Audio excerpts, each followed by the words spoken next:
गुरु ग्रंथ साहब क्या है? गुरु ग्रंथ साहब अनेक कवियों, अनेक संतों, अनेक जो महात्मा हैं उनकी वाणी है। फकीर उसमें हैं, उसमें कबीर हैं, उसमें अनेक लोग जितने धारा के लोग हैं, वो सिख धर्म का जो सबसे महान ग्रंथ है और जो पूजा जाता है, जो उनके लिए सब कुछ है, उसमें सब शामिल है। तुलसीदास नहीं है सर? नहीं है, बिल्कुल नहीं है, हो भी नहीं सकते थे। मैं अपने पिताजी से पूछता था कि तुलसीदास क्यों नहीं, तो कुछ उदाहरण दे के बताते थे, इसी वजह से नहीं, वो हो ही नहीं सकते थे गुरु ग्रंथ साहब में, इसमें तो कोई दो राय नहीं। लेकिन आप हिंदी आर्ट लाइन में देखिए तो बहुत सारे जो प्रगतिशील अपने विचार को मानने वाले लोग हैं, वो भी तुलसी को कबीर के सामने खड़ा करते हैं, या नानक के सामने खड़ा करते हैं, या दादू के सामने, या रैदास के सामने खड़ा करते हैं। बिल्कुल गलत तुलना है। देखिए, वो काव्य के स्तर पर तुलसीदास हो सकता है, बहुत अच्छी काव्य रचना उन्होंने की हो, उनकी काव्यात्मकता उसमें दम हो, उनकी भाषा का लालित्य हो, लेकिन जहाँ तक विचार और दर्शन का प्रश्न है, वह तो बिल्कुल एक ब्राह्मणी सोच, या यूं कहा जाए कि एक डोमिनेंट जो कास्ट का जो डोमिनेशन इंडियन सोसाइटी में जो रहा है प्राचीन काल में या मध्यकाल में, उससे वो लबरेज हैं, उससे वो बिल्कुल गुम्फित हैं, उससे वो उन्मुक्त नहीं है ना। हाँ, कुछ चीज़ों में मानवीय दिखते हैं, कुछ चीज़ों में मानवीय भी दिखते हैं। जैसे वो एक जगह कहते हैं कि पता नहीं कहाँ है वो, जिसका मतलब यह है कि मैं तो घूमता हूँ, भीख मांगता हूँ और मस्जिद में जाकर सो जाता हूँ। कवितावली में है, मांग के कई बार मस्जिद में से। तो अब आजकल के लोग तो इसको टॉलरेट नहीं करेंगे कि मस्जिद में सोता है। अरे, तो ये सब चीज़ें हैं क्योंकि उस दौर की मनुष्यता भी अलग थी, हो सकता है उसका असर हो।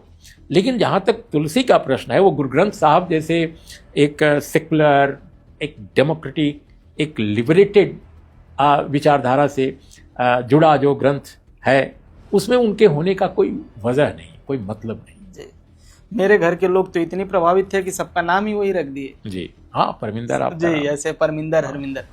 मैं सर नहीं, अगर मैं आज बताता हूँ आपके इस चर्चा में, अगर मेरे अंदर तनिक भी धार्मिकता होती, यानी मैं धर्म को पसंद करने वाला व्यक्ति होता, क्योंकि मैं धर्म को मुक्ति का मार्ग नहीं मानता। एक जमाने में रहा होगा, आज के आधुनिक दौर में धर्म मुक्ति का मार्ग नहीं हो सकता। लेकिन अगर मेरे अंदर धर्म की तनिक भी भावना होती, तो मैं सिख धर्म अब तक अपना चुका होता। क्योंकि आज की तारीख में मुझे सिखिज्म से ज़्यादा बेहतर धर्म दुनिया में कोई नहीं दिखता, और मेरे करीब है, मेरे विचारों के बेहद करीब है। मैं इसको खुलेआम कह रहा हूँ। और चूंकि मैं एक जाति में पैदा हुआ हूँ, समाज मानता है, मैं एक धर्म में पैदा हुआ हूँ, तो ठीक है, पैदा हुआ हूँ, लेकिन मेरे अपने विचार हैं, मैं अपने विचारों को लेकर जीता हूँ। और मैं कोई ऐसे संस्कार अपने घर में नहीं करता, और ना अकेले में और ना कलेक्टिव यानी समाज के बीच, जिसको कहा जा सके कि आप रिचुअल वही कर रहे हैं जिनको छोड़ने का आप दावा करते हैं या बातें करते हैं। मैंने कभी ऐसा नहीं किया, नेवर। अपनी जो इच्छा है वो करेंगे। लेकिन हाँ, अगर भारत में जो कामयाब आज धर्म है, जो माने जाने वाले धर्म हैं, उनमें अगर चयन करना होता तो सिखिज्म मेरा चॉइस होता। लेकिन चूंकि मैं धार्मिक व्यक्ति नहीं हूँ, इसलिए मुझे ज़रूरत नहीं है। सभी धर्मों का आदर करता हूँ, लेकिन सभी धर्मों के मानवीय पक्ष का आदर करता हूँ। अगर सिखिज्म में भी कोई गड़बड़ कर रहा है सिखिज्म के नाम पर, उसकी भी आलोचना करता हूँ। जी बिल्कुल। सर, मैं एक पॉलिटिकल बात एक जानना चाह रहा हूँ कि एक नेता थे शरद यादव, बिहार में और यूपी से भी सांसद रहे, मध्य प्रदेश से भी।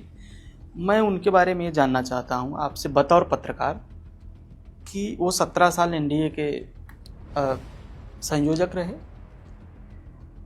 और उनके दौर में जो आरोप, एक तो मतलब किसी नेता को कैसे डिफाइन किया जाएगा कि अगर वो एनडीए का संयोजक है और दूसरी तरफ सामाजिक न्याय की बात कर रहा हो, बतौर पत्रकार आप क्या सोचते हैं?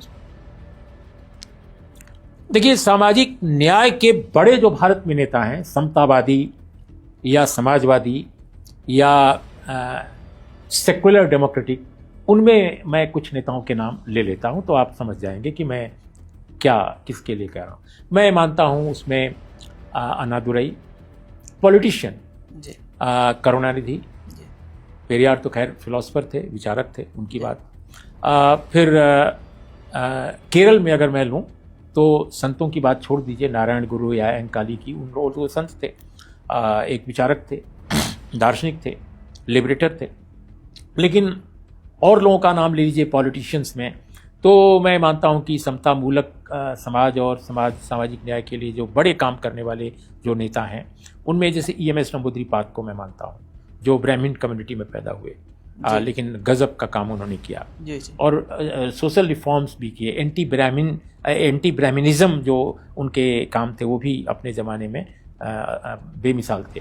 हालांकि बाद के दिनों में कुछ गलतियां भी उनके नेतृत्व में पार्टी ने की, खासकर रिजर्वेशन को लेकर, वो अलग कहानी है, उस पर भी कभी चर्चा कर सकते हैं। लेकिन जैसे VS अच्युतानंदन बाद के दिनों में चीफ मिनिस्टर बने, and he himself from OBC community. अभी मौजूदा जो मुख्यमंत्री हैं P विजयन, उनमें भी काफ़ी दम है और वो भी इस तरह के वैचारिकी उनके साथ है। तमिलनाडु में आज MK स्टालिन बहुत सुसंगत ढंग से इस समय खड़े हैं। अभी राहुल गांधी वो सत्ता में नहीं आए हैं कभी, ये लोगों की बात जिनकी की वो सत्ता में आ चुके थे, तो वो, लेकिन ये सत्ता में अभी नहीं आए हैं। राहुल गांधी भी सोशल जस्टिस के मामले में बहुत कंसिस्टेंट दिखाई दे रहे हैं, लेकिन जब वो सत्ता में आएंगे क्या करेंगे तब हम फिर से बात उनका एनालिसिस करेंगे। लेकिन उनकी पार्टी अभी उनके साथ नहीं है, उनकी वैचारिकी के साथ अन्य मुद्दों पर है, लेकिन सोशल जस्टिस के मुद्दे पर कांग्रेस पार्टी और राहुल गांधी दोनों अभी अलग अलग दिखते हैं। बहुत छोटा एक समुदाय है जो अभी राहुल गांधी के साथ कांग्रेस में है इस मुद्दे पर। ठीक है, उनके दबदबे के आगे कोई नहीं रिवोल्ट कर सकता, क्योंकि सबको मालूम है कि नेहरू गांधी परिवार के बाहर कांग्रेस में कोई नेता अगर उभरता है तो शायद पार्टी नहीं बचेगी। तो वो तो और राहुल गांधी कांग्रेस हिस्ट्री में एक बड़े नेता हैं। मैं तो मानता हूं कि जो वैचारिकी लेकर वो जा रहे हैं, मैं अभी 4 साल पहले तक उनको बहुत पसंद नहीं करता था, मैंने कई बार क्रिटिकल आर्टिकल्स लिखे, लेकिन 3-4 साल से मैं उनको अप्रिशिएट करने लगा हूं। इसमें कोई नहीं, और खुलेआम करता हूं, जिसको मैं पसंद करता हूं खुलेआम लिखता हूं कि ये उनकी अच्छाई है। उनकी आलोचना भी करता हूं। अभी राहुल गांधी की आलोचना भी मैंने की है कुछ ही दिन पहले, 7 दिन 8 दिन पहले।